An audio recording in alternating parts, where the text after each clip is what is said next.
Like many DMs, we look at these modules and think, I'm not gonna read all this. I'll make my own world, that's way less work. Just like me when I was about 19 or so, I started making my own world, and that's what I'm going to explain to you in this video. I will explain how it evolved, and pretend like you are a new player at my table, ready to embark your journey into my world. Welcome to donderen, the Dutch word for thundering. A lot of elements in my world are based around strange and harsh weather conditions. Let's start with history, and don't worry, I'll keep it brief. If you are a character who somehow paid a little bit of attention in history class, then you know of the Day of the Dark Sun. For about a whole year, the sun was darkened with a black cloud, and the world became a little ice cube. This was literally the darkest day in history. A lot of people did not survive this, and this also marks the start of the new calendar once it was over. And while it's been several hundred years, most big cities still have plans should it happen again. Oh, also, if you're playing an elf or a dwarf of at least 400 years, you've probably experienced this. Now, if you're thinking of playing a big history nerd in my campaigns, you probably heard about the world ruins, inspired by Runeterra. All the way in the beginning, before everything else, big meteors crashed down into the planet, creating sources of magic unimaginable. This is where all magic started. Then there is two individuals who are notorious for abusing the world runes' power. The Frost Witch in the north, who manipulated and abused time magic. And believe it or not, but Salazar, a gargantuan power-hungry cat. Geography. My world is relatively small, comparable to Europe with countries bordering the North Sea. And speaking of the north, here we find polars, tundra and taiga. And the more south we go, we come across temperate forests and plains, very standard and classic. There is also some unique biomes like this big yellow island that's mostly overgrown with mushroom. A smaller island in the middle of the ocean is overgrown with tree-sized coral. And lastly, all these red areas are a combination of volcanoes, geysers and hot springs. I also have this political map displaying all the countries of the world, with each icon being a town or city. Odox and HELLOO are the two countries that I use the most within my campaigns, each with their own king and separated by a mountain range. This is the most fun thing to choose for me when I make a character. The world is also filled with a whole bunch of races and species besides humans being mostly everywhere. There is homebrew races like the Snowfolk, a race based on Yetis. Then there's the Harpling, like the Aarakocra, just less bird. Then there's the Candleheads, literally walking candles. There's the Cloud Gnomes, who have clouds for hair, and the Undying, a race that just refuses to die. Then there is also some changes that I've made with certain races that already exist. First up, the Genasi. The elemental planes don't exist. A Genasi transformation happens very rarely, and usually when growing up. You might consider yourself lucky or unlucky when transforming because it's quite painful. Second on the list are Dragonborns. Dragonborns still exist and you can still be born as a Dragonborn, but there's also a disease in the world called Dragon Blight, and this makes scales grow over your skin. Then there is some smaller changes too, like Kalashtar having a third eye on their forehead. This is just to kind of distinguish them from humans. And lastly, turtles live for a century, because if you're a turtle, then you live long. That's it. There is a whole bunch of things that I can tell you about magic. Like you know, everything originates from the world ruins, yet not everyone is aware of this. This world is a low magic setting. Not every average Joe will be casting magic.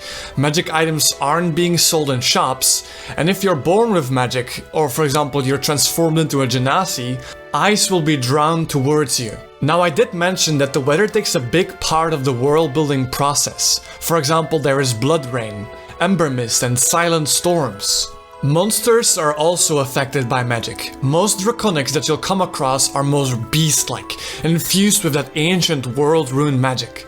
For example, the Dragwin here. However, the most terrifying creatures, those you can find underground, but let's hope that you'll never come across one of those. I could tell you everything about a specific place or town, yet then this video would take like forever. Let me explain some of the core cultural things in the world, those that are heavily tied with a religion. Up until now, I have made 12 deities, with 2 being the most relevant to the world itself. Those 2 are Mira and Brand. Mira is your average good religion. Her influence is so strong, the whole country of Odox is influenced by it. Her main principle is family. In the north you'll find iron-tied relationships, but also way worse family drama than usual. On the other side you have Brand, a name that means on fire in Dutch. Her influence is massive as well, but in the other country, Coloris. Brand is all about individualism. Everyone is unique and is encouraged to do what they want most in life. There is many exotic races that migrate from other countries into Coloris because it's so free here. Besides those 2, there is also some lesser worship deities like Kra, the deity of death, or Maju, the deity of sleep, and perhaps the only one that actually shows their face in people's dreams. There is Ba, the deity of knowledge, which no one really ever takes because he's so sketchy looking. There is Mother Nature, which has like 100 of different appearances across different cultures in the world.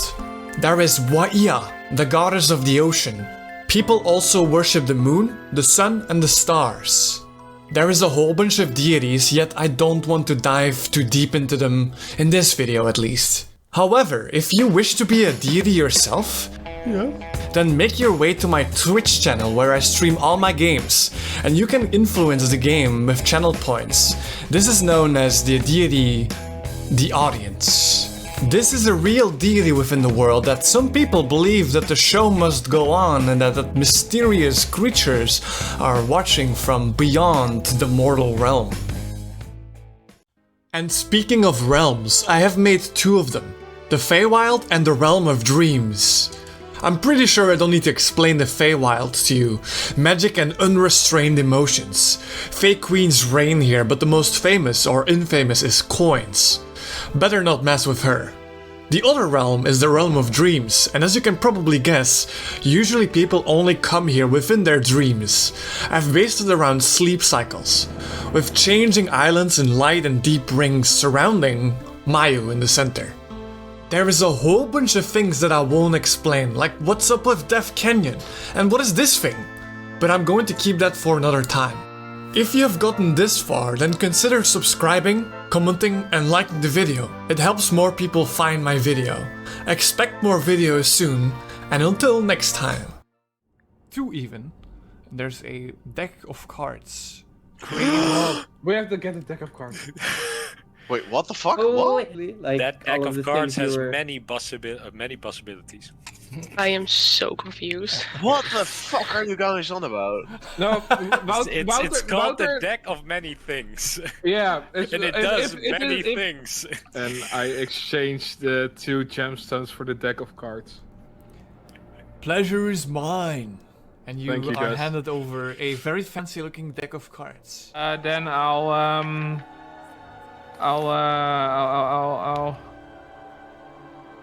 fuck it. While I'm under the water, I take one of my cards.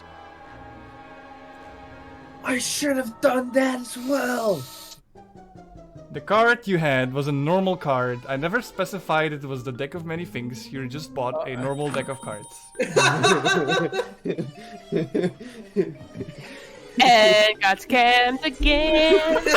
That's a 3rd time scam. Luckily I didn't get scammed, because the bird paid for it all. I have been waiting for you this play moment half for for it? so long. Oh my god!